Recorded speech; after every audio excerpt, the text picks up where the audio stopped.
मात्र 9 साल के छोटे बाल रूप में जब भगवान श्री कृष्ण ने महारास का उद्घाटन किया तो वृंदावन में ही नहीं, पूरे ब्रह्मांड के तपस्वी प्राणियों में भयंकर हलचल मच गई थी कि काश हमें इस महारास में शामिल होने का मौका मिल जाए।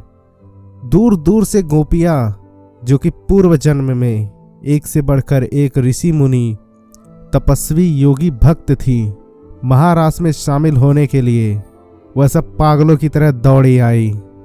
महारास में शामिल होने वालों की योग्यता को परखने की जिम्मेदारी थी श्री ललिता सखी को, जो स्वयं श्री राधा जी के प्राण प्रिय सखी थी और उन्हीं के स्वरूप में भी थी।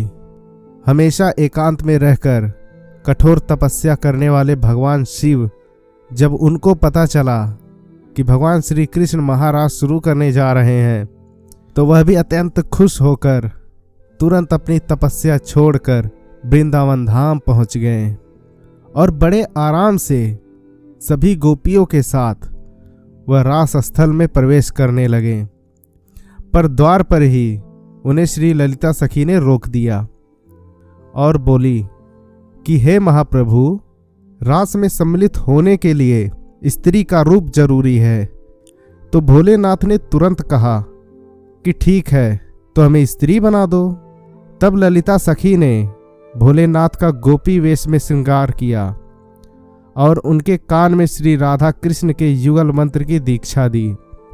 चूंकि भोलेनाथ के सिर की जटा बड़ी बड़ी थी, इसलिए ललिता सखी ने उनके सिर पर बड़ा सा घूंघट डाल दिया, जिससे किसी को उनकी दाढ़ी मूंछ दिखाई न दे।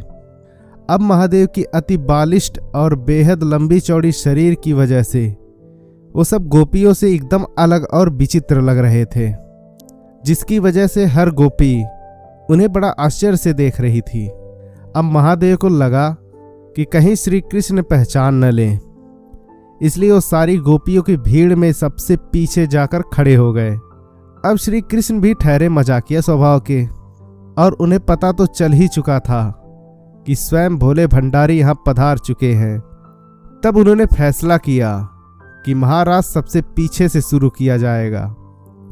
इतना सुनते ही भोलेनाथ घबराए और घूंघट में ही दौड़ते दौड़ते सबसे आगे आकर खड़े हो गए।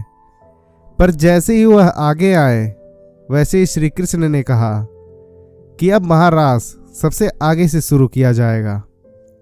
तब महादेव फिर दौड़कर पीछे पहुंच गए। फिर श्री कृष्ण ने कहा रास पीछे से शुरू होगा। तब महादेव फिर दौड़कर आगे आ गए। इस तरह भगवान श्री कृष्ण कुछ देर तक ऐसे ही मजाक करते रहे और बाकी सारी गोपियां खाली आश्चर्य से खड़े होकर श्री कृष्ण और महादेव के बीच की लीला देख रही थी और यह सोच रही थी कि ये कौन सी गोपी है जिसका डील डॉल तो भारी भरकम है, पर बार बार गजब शर्माकर कभी आगे दौड़ रही है, कभी पीछे चली जा रही है, और जैसे लग रहा है कृष्ण भी इसको जानबूझकर हैरान करने के लिए बार बार आगे पीछे का नाम ले रहे हैं। अब कुछ देर बाद श्री कृष्ण ने कहा कि महारास सबसे पहले इस चंचल गोपी से शुरू होगा जो स्थिर बैठ ही नहीं रही है, और यह कहकर श्री कृष्ण ने भोलेनाथ का घूंघट हटा दिया और आनंद से उनको आमंत्रित किया, आओ गोपेश्वर महादेव, आपका महास्वागत है इस महारास में।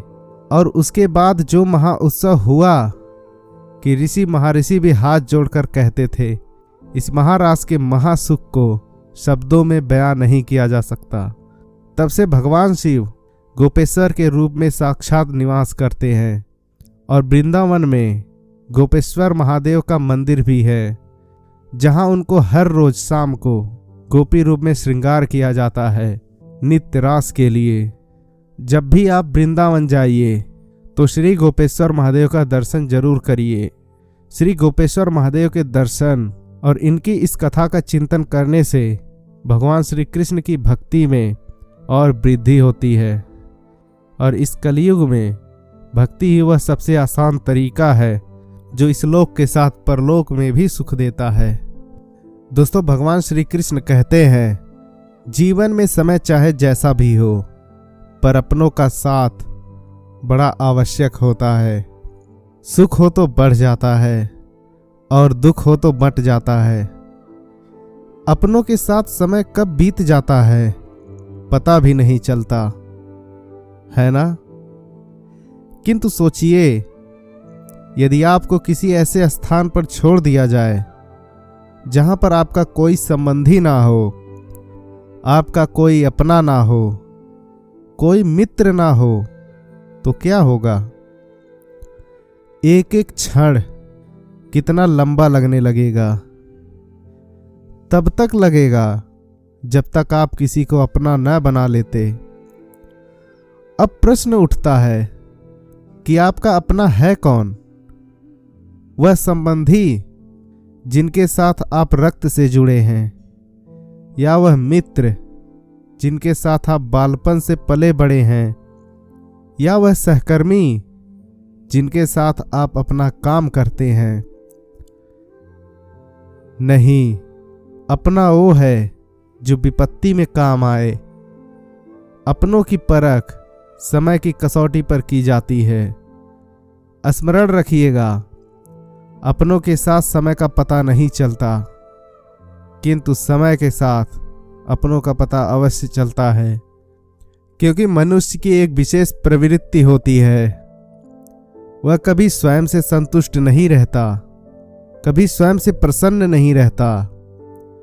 जो है उससे अधिक पाना चाहता है, जो पा लिया है उससे आगे बढ़ना चाहता है, अपने जीवन में बदलाव परिवर्तन लाना चाहता है।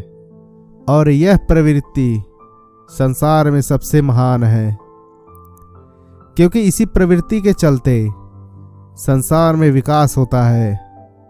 किंतु इस बदलाव के लिए मनुष्य उसकी खोज में रहता है, जो उसके जीवन में बदलाव ला सके, उसे मार्ग दिखा सके, उसके जीवन में परिवर्तन ला सके।